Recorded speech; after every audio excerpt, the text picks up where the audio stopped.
my sister-in-law, the one that really is the worst one of all. Glad you said that. I now have no conscience about what I'm going to say after that interview. The real speech I brought out in the ferry today, a gust of wind blew away. That was the flowery one. So we're left with this one. When Margaret came home and told us she'd met George, and he was gorgeous, we thought she was going out with George Galloway.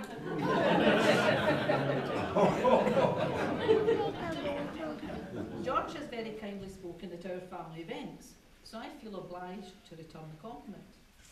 Well, when I say return the compliment, that's not strictly true, because he really never said anything complimentary with us. So what's it going to be, George? Tarshish or Nineveh? Nineveh or Tarshish? Well, it's going to be Nineveh. And for anyone not quite sure, Nineveh is not a good place to be.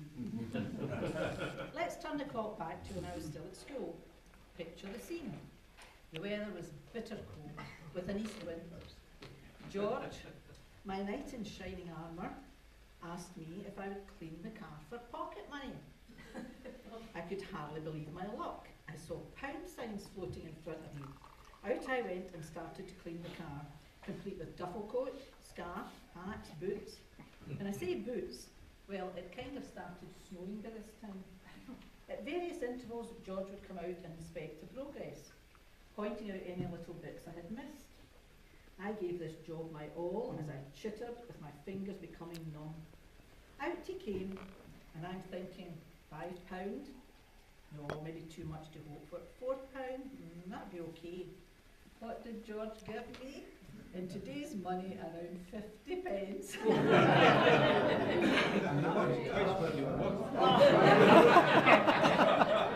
You did well, Margaret. We know him.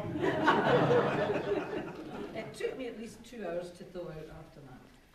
George could also be a bit impulsive. Going back to when George lived in Dundee, and my mum, dad and I were due for a few days holiday, and George was going to run us back to Glasgow. The phone went that morning and surprise, surprise, he'd only gone and sold the car. A three-piece suite. George's explanation to his mother and to us was, well, they offered me a really good price for it and I couldn't say no. As you can imagine, George's mother was furious. Few wee sweary words, I think. I'm a little bit upset. So we all headed through to Glasgow in the train. George was none too chuffed just after he got his new Volkswagen.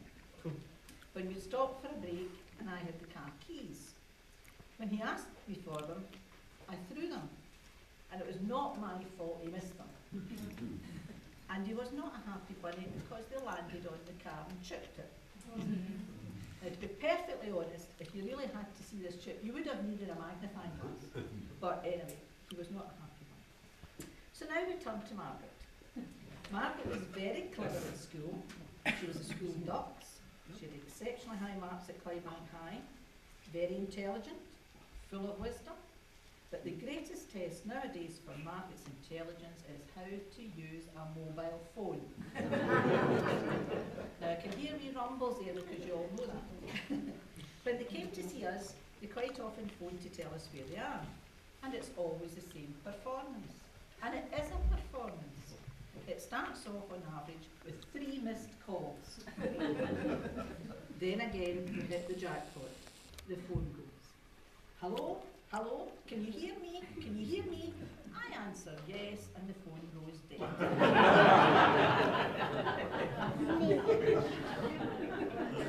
It's true.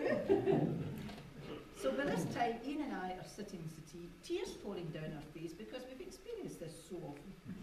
Right on cue, 2 minutes later, the phone rings again.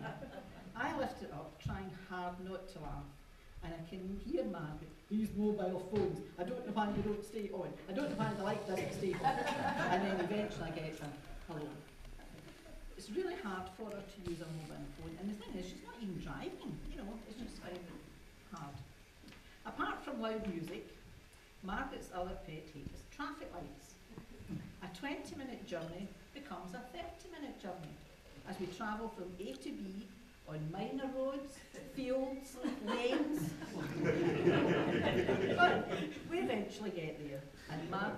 totally convinced it was quicker going that way and avoiding the 3 sets of traffic lights. We might just have had to stop them. We've had a little fun at your expense, but now on to the serious stuff. Margaret and George have always been there for us and the rest of the family too. We never had to ask for help, it was always given very willingly and graciously. Over 3 years ago, they took Ian and me into their home when we were homeless, and their home became our home. They made for us what was a very difficult time into a lovely time, and we enjoyed our stay in Dunoon. And of course we met such nice people. Over 3 years ago, so thanks Margaret for being my sister, and thanks George for being my brother-in-law, and from Jim's family and from our family for being a really good aunt and uncle, and also a great aunt and great uncle. We wish you all the very best and many, many more healthy, happy years together.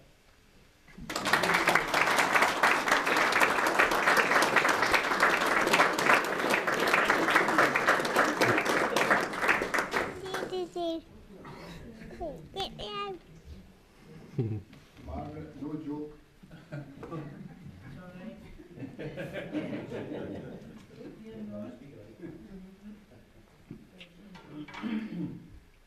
I hope we can do this without mistakes, right? Yes. See what I mean, sharing? I thought it'd be a bit much to introduce everybody to everybody else because it would have taken the whole day. So I'm just going to give you a wee flavour of who's all here. These tables are both Scottish Nats. There's nothing the matter with that. This hall's where we meet, ably chaired by your Pete. And there's time for tea and a chat. And this table's most circumspect. Well, really, what could you expect with 2 elders and a priest? Certainly the least that our behaviour should be quite correct. We call this the cosmopolitan table. Tony phoned me to see if they were able without a visa to come. We thought that was wrong and sent them the visas by cable. No visa for Scott is required. And the Pontypridd visa's expired. When one who's a wag played on us, quite a rag, when to be royal guests they aspire. And I'll explain this to you.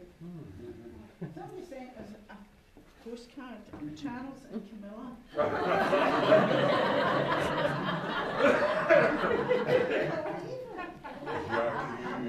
And the writing says, these are not my glasses, they're George's. One would be only too pleased to accept one's invitation to the special event on the 15th of October 2011. One's family is otherwise engaged, but one has made arrangements to attend along with the Duchess. Well, we thought that needed a reply. So the reply was, and I hope you got it all right. It was with great delight that your disloyal subjects learned of your intention to venture north. Indeed, into deepest Argyll to attend our celebration. All bowing and curtsying have been banned since the inception of the majority SNP government. Hugs are now the norm in New Scotland from one's aunt and uncle. So, we carry on down. Apart from Aberdeenville, this table at one time were all bankies. A shipbuilding town, singers' machines of renown, and actually one of the crankies.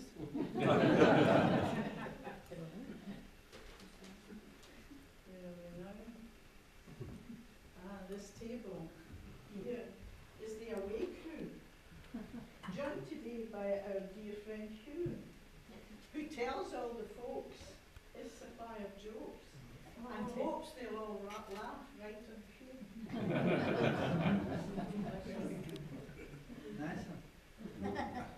Dunoon is a fair trade town, and this table's fair buckled down to bring this about amidst all sorts of doubt, with much laughter and never a frown. Donny Dundee, though they don't all live there now, you see. There's two in the ferry, and their best man's called Harry, with my pals from the SNP. 3 generations at this table are seated, and the rhymings near had me defeated. The youngest, Natasha, we think she's a wee smasher.